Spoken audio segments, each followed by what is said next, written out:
Violinist Balabhaskar മരിച്ച് 6 വർഷം പിന്നിടുമ്പോഴും ആ മരണത്തിലെ ദുരൂഹത അകലുന്നില്ല. 2018 സെപ്റ്റംബർ 25-ന് തിരുവനന്തപുരം പള്ളിപ്പുറത്തുണ്ടായ വാഹനാപകടത്തിലാണ് ബാലഭാസ്കറും മകളും മരിച്ചത്. അപകട സമയത്ത് ബാലഭാസ്കറിന്റെ വാഹനമോടിച്ച അർജുൻ സ്വർണ്ണക്കടത്ത് കേസിൽ പിടിയിലായതോടെ കുടുംബത്തിന്റെ സംശയവും ബലപ്പെടുകയാണ്. സ്വർണ്ണക്കടത്ത് സംഘം ബാലഭാസ്കറിനെ വകവരുത്തിയെന്നാണ് പിതാവ് KC ഉണ്ണിയുടെയും ബന്ധുക്കളുടെയും സംശയം. മലയാളി മനസ്സിലെ നീറുന്ന ഓർമ്മയാണ് ബാലഭാസ്കർ വിട പറഞ്ഞ 6 വർഷം പിന്നിടുമ്പോഴും ആ മരണത്തിലെ ദുരൂഹത നീങ്ങിയിട്ടില്ല. വാഹനമോടിച്ച അർജുൻ മൊഴിമാറ്റി പറഞ്ഞത് മുതൽ മരിക്കുന്നതിന് തൊട്ടുമുമ്പ് ബാലഭാസ്കർ എടുത്ത ഇൻഷുറൻസ് പോളിസിയും സംശയം ബലപ്പെടുത്തുന്നു. ബാലഭാസ്കറിന്റെ മരണം അസാധാരണമാണെന്ന് സംശയിക്കാൻ കാരണങ്ങൾ ഒട്ടനവധിയുണ്ട്. 2018 സെപ്റ്റംബർ 25-ന് പുലർച്ചെയാണ് ബാലഭാസ്കറിന്റെ മരണത്തിനിടയാക്കിയ വാഹനാപകടം. പള്ളിപ്പുറം CRPF ക്യാമ്പിന് സമീപം ദേശീയപാതയിൽ ബാലഭാസ്കർ സഞ്ചരിച്ച വാഹനം അപകടത്തിൽപ്പെടുകയായിരുന്നു. മകൾ തേജസ്വി ബാല തൽക്ഷണം മരിച്ചു. പിന്നാലെ ബാലഭാസ്കറും വിട പറഞ്ഞു. തിരുവനന്തപുരം സ്വർണ്ണക്കടത്ത് കേസിൽ ബാലഭാസ്കറിന്റെ സുഹൃത്തുക്കളായ വിഷ്ണു, പ്രകാശ് തമ്പി എന്നിവർ പിടിയിലായതോടെയാണ് കാര്യങ്ങൾ മാറിമറിഞ്ഞത്. ബാലഭാസ്കർ കൊല്ലപ്പെട്ടതാണെന്ന് കുടുംബം സംശയിക്കാനുള്ള പ്രധാന കാരണവും ഇതുതന്നെ.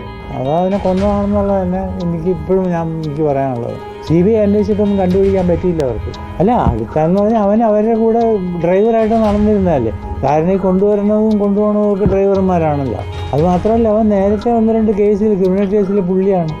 ആര് ചാവുന്നു, ആരെ കൊല്ലുന്നു എന്നുള്ളതൊന്നും അല്ലല്ലോ അവരുടെ പ്രശ്നം. അവർക്ക് അവരുടെ കാര്യം നടക്കണം. ഇപ്പോൾ 3 കിലോ സ്വർണ്ണം എന്ന് പറഞ്ഞാൽ എത്രയോ ലക്ഷം രൂപ വരുമല്ലോ. അവരെടുത്തുകൊണ്ട് പോയിന്നല്ലേ പറയണം. അത് പിടിക്കാൻ പറ്റിയിട്ടില്ലല്ലോ പോലീസിന്. DRI സംഘം പ്രകാശ് തമ്പിയുടെ വീട്ടിൽ നിന്നും ബാലഭാസ്കറിന്റെ മൊബൈൽ ഫോൺ പിടിച്ചെടുത്തു. ഇതോടെ ബാലഭാസ്കറിന്റെ മരണത്തിലെ ദുരൂഹതയും ബലപ്പെട്ടു. അപകട സമയത്ത് സ്വർണ്ണക്കടത്ത് സംഘത്തിലെ ചിലർ പരിസരത്തുണ്ടായിരുന്നതായി കലാഭവൻ സോബിയുടെ വെളിപ്പെടുത്തലും വന്നു.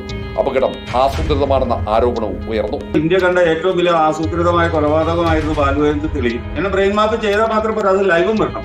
ഏകദേശം ഒരു സ്വിഫ്റ്റ് വണ്ടി കണക്കാണ് എനിക്ക് തോന്നിയത്. അത് പോയി കുറച്ചുകൂടി കഴിഞ്ഞപ്പോഴാണ് റോട്ടിൽ ഇങ്ങനെ ആൾക്കാർ റോട്ടിൽ വട്ടം കയറി നിൽക്കണതാണ്.